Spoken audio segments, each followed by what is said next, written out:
Hello बच्चों, let's read this question. The question says, calculate the EMF of the following cell at 25 degree Celsius. तो यहाँ पे हमें cell के अंदर हो रहा है रिएक्शन का डिटेल दिया गया है.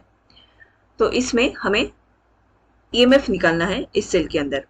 यहाँ पे गिवन है E नॉट जिंक 2 प्लस से जिंक तक का जो E नॉट वैल्यू है it is minus 0.76 volt and यहाँ पे E नॉट दिया गया है H प्लस टू H2 के value 0 volt. Now, to answer this question, let us understand the key concept of this question. Here, the key concept is EMF of a cell.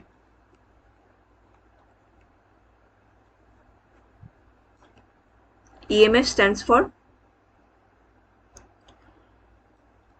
electromotive force. ये क्या होता है? ये basically maximum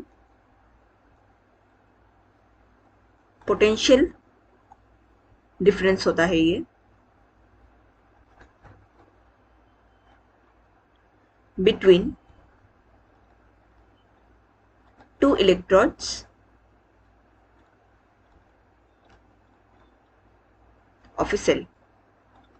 तो cell के अंदर जो मैक्सिमम पोटेंशियल डिफरेंस जनरेट होता है उसे electromotive force of a cell कहा जाता है. सो हियर यहाँ पे हमें ऑक्सीडेशन एंड रिडक्शन दिया गया है सेल के अंदर. ऑक्सीडेशन में क्या हो रहा है?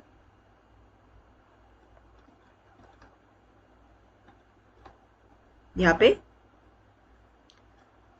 Zn ये ऑक्सीडाइज हो रहा है Zn2 प्लस के साथ एंड रिडक्शन प्रोसेस में क्या हो रहा है? यहाँ पे H प्लस ये रिड्यूस हो रहे हैं H2 में in the presence of platinum.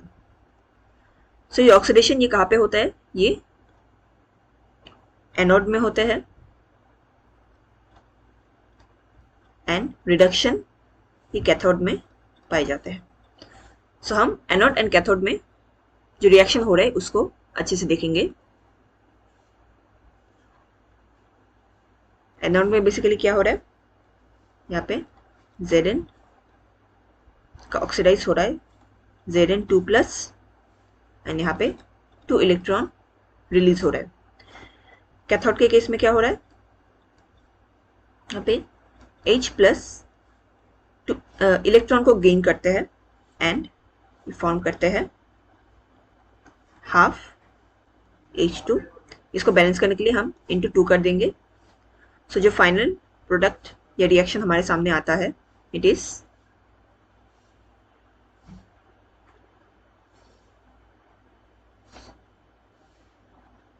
Zn plus 2H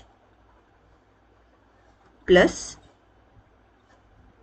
सो यहाँ से Zn2 plus plus H2 form होता है. यहाँ पे H2 गैस के फॉर्म में होता है एंड जो Zn होते हैं ये सॉलिड होता है. यहाँ पे हम क्लियरली देख रहे हैं यहाँ पे जो Zn है इसमें हमें 2 इलेक्ट्रॉन्स यहाँ पे ट्रांसफर होते हुए दिख रहा है यहाँ पे प्रोडक्ट के फॉर्म में. सो इस केस में जो N होता है N का वैल्यू यहाँ पे 2 हो जाता है.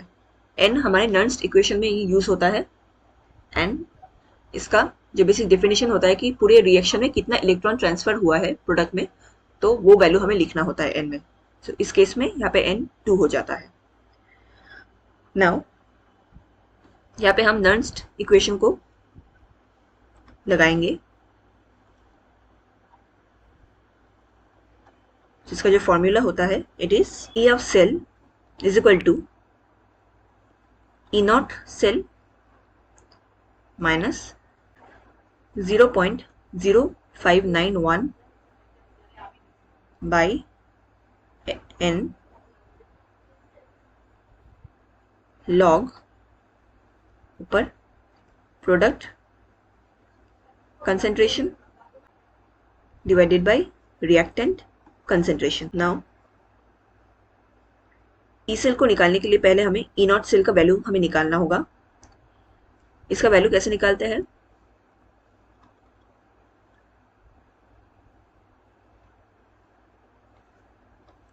इसका वैल्यू होता है ऑक्सीडेशन पोटेंशियल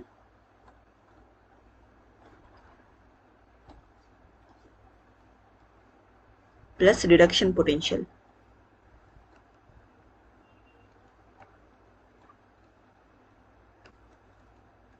सो यहाँ पे क्वेश्चन में गिवन है ई नॉट Zn2 प्लस 2 Zn. तो यहाँ पे रिडक्शन स्टेट दिया गया है जिसका वैल्यू -0.76 दिया है. तो अगर हम इसका ऑक्सीडेशन स्टेट निकाले, ऑक्सीडेशन पोटेंशियल निकाले, तो इस साइन को रिवर्स कर देंगे.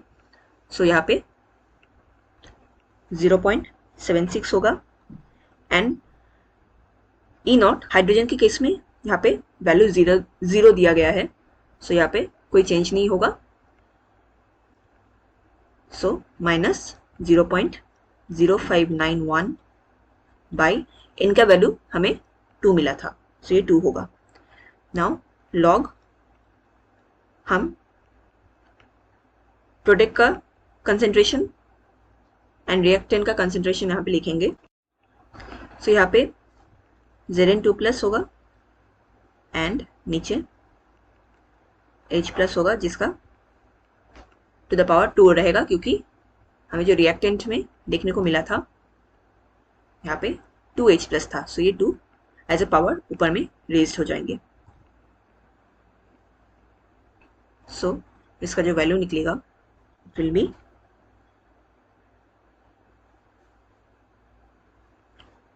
0.76 माइनस 0.0591 2 पे लॉग का वैल्यू होगा 0.1 कंसेंट्रेशन क्वेश्चन में जो दिया गया था डिवाइडेड बाय 0.01 ये H प्लस का कंसेंट्रेशन दिया गया था.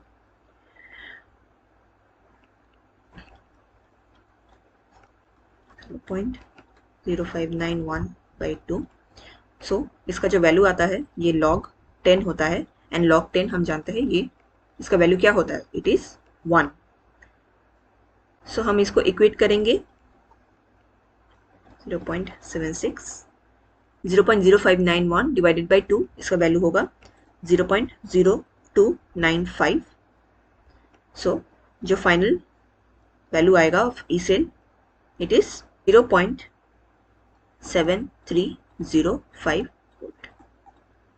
सो ये हमारा ई सेल का फाइनल वैल्यू आ जाता है. Hope you understood it well.